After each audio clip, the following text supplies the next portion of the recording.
नमस्कार दर्शक बंधु मु सुशांति स्वागत करुच्ची मो चैनल सुस ढाबा को। आज आम प्रस्तुत करवा स्वीट पणस फ्राए। मु एमती किछि खजरा पणस नहीं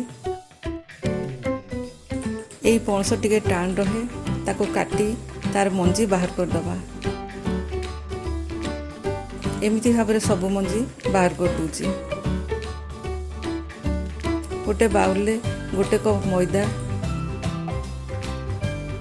3 चामच चाउल चूना गोटे चामच चीनी दे भल भाव में मिसईदबा। आउ टिके पानी दे एमती एक बैटर बनईदबा। आवश्यक अनुसार लुण दे भल भाव में मिसईदबा। कड़ाई रे तेल गरम हो जाइछि। तापरे एई बैटर रे पणस सब बुड़े ताको छाणी नबा।